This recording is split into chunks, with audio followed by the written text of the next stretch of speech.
Hello, my name is Don Groom, and I'm here to talk about the song that is being released on all streaming platforms, Spotify, YouTube, and Apple Music, but pretty much anywhere you would download your music. But the song is called Jackson. It's a song that really began when I was 16 years old, and it kind of tells the story of me and my family moving to Jackson, Missouri, and the kind of people we found there, the friendships that were developed that are still very strong even to this day. And it really just talks about the town, the people, and everything it meant to me at that age. I think at that age, for so many young people, they're searching for, where they belong, what their purpose is, what they're going to do in life. And that was a very critical part of my life, is being able to associate with some tremendous individuals, teachers, coaches, friends that really encouraged me and really challenged me. I was a kid that it was kind of a late bloomer, so to speak. Athletics was a challenge for me, but with the encouragement and the focus of coaches and my friends, I was able to play, at football and basketball, and graduated in 1983, class of 1983, and it just meant a lot to me what they did. I've always remembered it, and I've traveled a long time. I only actually lived there for about 18 months when you add everything together, but it made such an impact in my life that I decided to write this song about the story of Jackson and what it meant to me. And what I've been so impressed with, we actually put a truss plant in Jackson, TrussWorks Jackson. And the more I went back and the more I gotten involved with the school system and talking to the people, it just brought back so many memories that they've been able to keep that culture that I remember so well and what the impact it made in my life. They've been able to keep it all these years, and I don't know many small towns that have been able to do that. They have 150 people at a chamber meetings. They're very involved in the community, their school system, and it's just a very special place to me. And I see that it continues to be a very special place. It's grown a lot, the school has. And their athletics, there'd be no chance of me being able to play at that level that they are now. But back in 1983, I had some great times on the basketball court with a lot of great friends, football field with a lot of great friends that, like I said, challenged me to become better. And the coaches, again, as I said, just were such an inspiration to me. There's a point in the song where you're talking about driving into Jackson for the first time with your family. Yeah. How you weren't supposed to be there, but you guys turned around and drove into Jackson just to check it out. Yeah. So give me just a brief memory of what your first time driving through that town was like. In the song, it talks about in the fall of '81, I rolled into that town. Actually, my mom and dad. My dad had been transferred down to Cape Girardeau. And they had went without me. I was in Texas hauling hay for the summer. They had went down without me, and they were looking without me and my sister, and they had went to Cape and looked all day for housing and just couldn't find anything. And they were headed back up to Quincy, Illinois, where we had lived at the time, and they were pretty disappointed in the trip, and Dad was being transferred down there, so that we needed to find a place to live.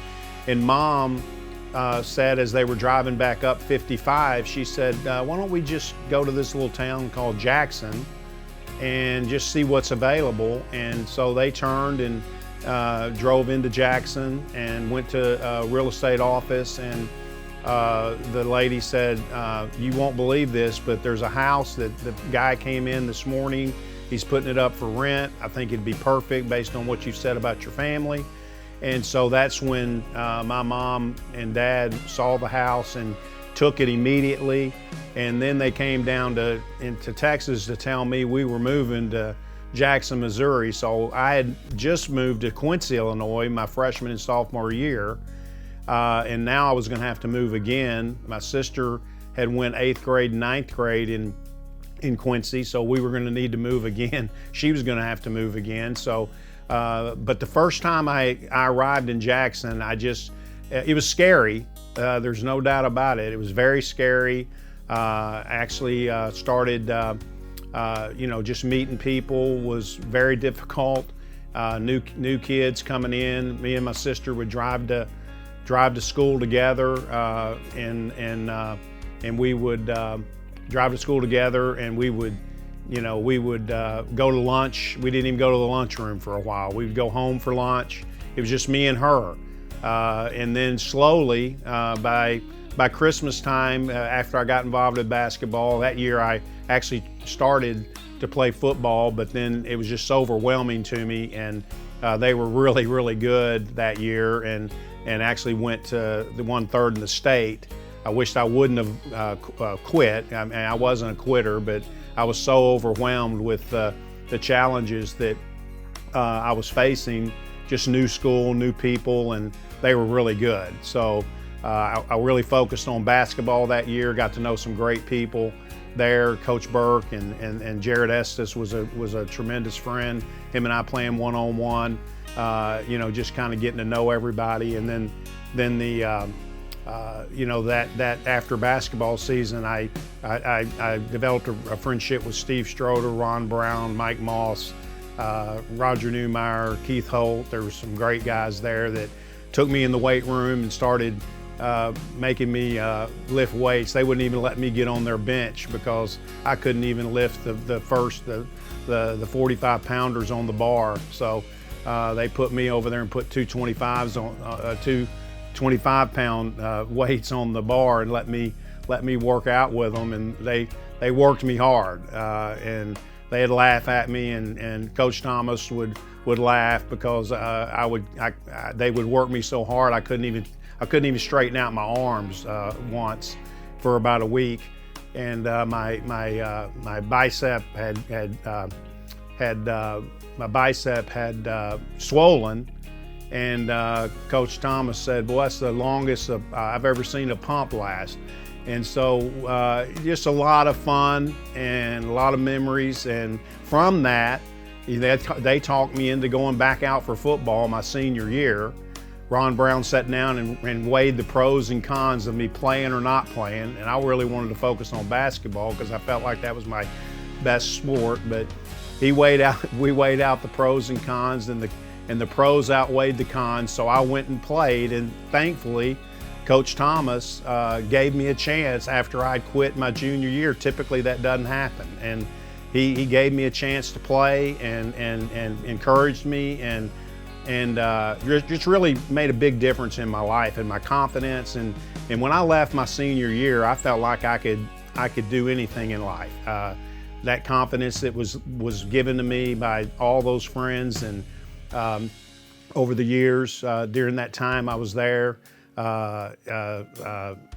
people, even to this day, we stay in touch. Lane Lore and Kyle Wright and guys like that, we meet every year, most every year, and do a golf outing. That's another thing in Jackson. The high school comes out every year, the week of Father's Day, and they have a huge classes from the mid-60s all the way to the current classes all have teams, and I guess there's probably at least 200 people, 250 people. It might even be more than that. I haven't really counted, but it's every hole's got two teams and sometimes three, and for 18 holes, so do the math. But it's an incredible place, and it was incredible to me. I could tell of the people of Jackson.